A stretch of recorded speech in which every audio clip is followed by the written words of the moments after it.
네, 국내 이슈 체크인 메리츠증권증권 양태준 대리와 얘기를 좀 나눠보도록 하겠습니다. 안녕하십니까? 예, 안녕하세요. 네, 양태준 대리와 오늘 어떤 내용들 가지고 저희가 얘기를 나눠볼지 이슈부터 먼저 확인해 보도록 하겠습니다. 네, 오늘의 이슈는 올해 마지막 선물 옵션 동시만기일에 대해서 얘기를 좀 나눠보도록 하겠습니다.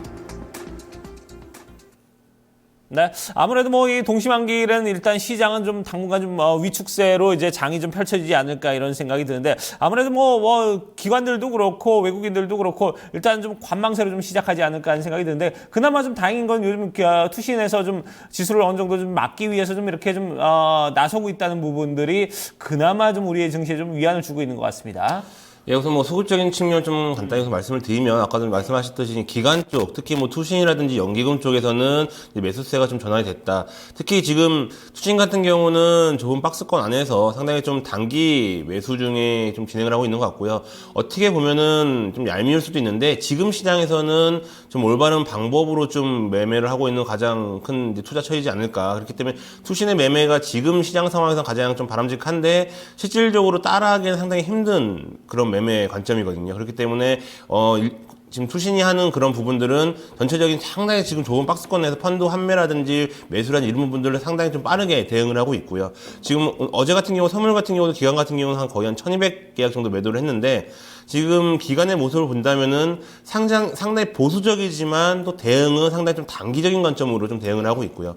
또 이제 외국인 같은 경우 지금 전체적인 시장 자체를 좀 많이 흔들고 있는데 지금 6거래일 연속 현물이라든지 선물 계속 매도를 하고 있습니다.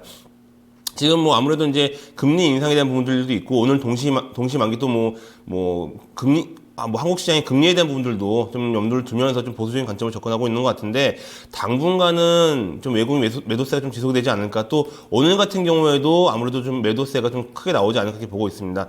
그나마 뭐 개인 같은 경우가 어제는 뭐 선물을 거의 뭐 외국인이 매도한 물량 기관이 매도한 물량을 거의 뭐 매수를 했는데 실질적으로 시장을 이끌기에는 개인들의 힘은 좀 많이 역부족하다. 그렇기 때문에 전체적인 기관이라든지 외국인 쪽에서 매수세가 좀 다시 돌아와야지만이 지수를 좀 이끌어가지 않을까 이렇게 보고 있습니다. 네, 외국인들은 사실 최근에 거의 기대감이 낮아졌어요. 계속해서 매도를 지속하고 있고 말씀하셨지만 기관이 지금 시장에 상당히 잘 대응하고 있지만 오히려 이것이 개인들을 더 힘들게 하는 요인이기도 하거든요. 상당히 단기적으로 대응을 하면서.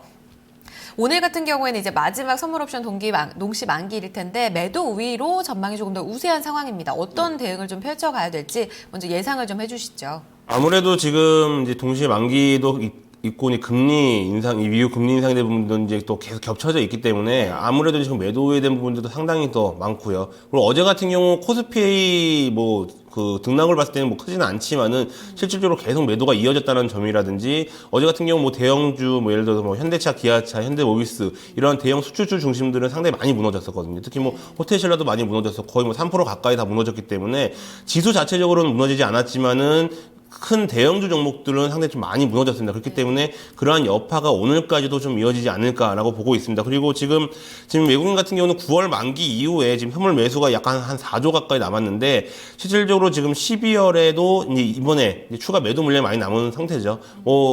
기본적으로는 원래는 롤오버를 해야지 정상인데 작년과 비교했을 때도 작년에도 롤오버를 해야 되는 상황이지만 그 외국인이 2천억 가까이 좀 매도를 하는 2천 계약 가까이 매도를 하면서 지수에 상당히 많은 부분들을 좀 하락을 줬거든요. 근데 지금까지의 12월 동시만기를 이제 평균적으로 봤을 때는 항상 하락으로 갔었다. 그리고 그 전부터 계속 하락 추세가 이어져 있었기 때문에 오늘도 그러한 부분들 때문에 아마 좀 시장은 상당히 좀 변동성이 크지 않을까라고 보고 있고요.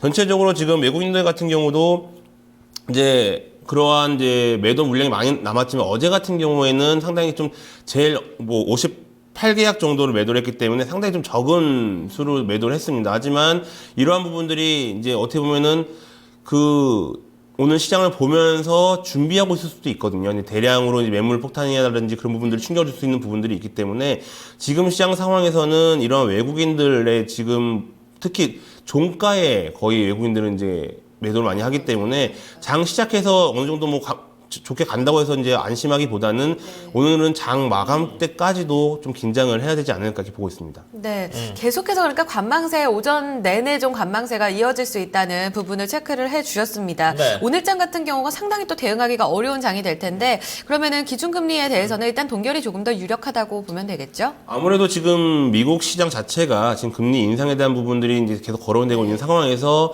한국 시장만 금리 인하에 대한 부분들이 나오기 좀 힘들 것 같고요. 그렇다고 해서 뭐 금리 인상이 뭐 나오는 거는 지금 말이 안 되는 상황이고 이제 금리 동결로 가고 내년에 대한 부분들 이제 만약에 올해 미국이 금리 인상을 한 다음에 그 다음에 2차 금리 인상 시기가 나오는 시점에서 한국은행 같은 경우도 금리에 대한 부분들이 좀 변동이 있지 않을까 이렇게 보고 있습니다. 네, 그렇다면 오늘 같은 경우에는 전략을 세워보면 뭐 기관들의 매매를 조금 따라가야 되는 건지 전략을 어떻게 세울 수 있을까요? 개인적으로 오늘은 좀 매매 좀 쉬시는 게 좀 좋지 않을까 이렇게 보고 있고요. 지금 근데 전체적으로 제가 오늘 그 그림을 하나 갖고 나왔는데 그 변동성 지표 같은 경우는 지금 보시면 제가 네모 박스를 해놨는데 지금 계속 공포 분위기로 올라가고 있습니다. 그렇기 때문에 지금 오늘 동시만기에 대한 부분들이 상당히 좀 공포 분위기로 형성이 되어 있다. 그렇기 때문에 오늘 같은 경우는 크게 좀 하락이 올 수도 있다라고 좀 볼 수도 있고요. 하지만 제가 이제 오늘 매매는 좀 쉬지만 전체 중장기적으로 봤을 때는 지금 또 제가 빅스 지표를 또 하나 갖고 나왔는데 이것도 이제 일별 기준이거든요. 근데 빅스 지표 같은 경우는 이게 전체적인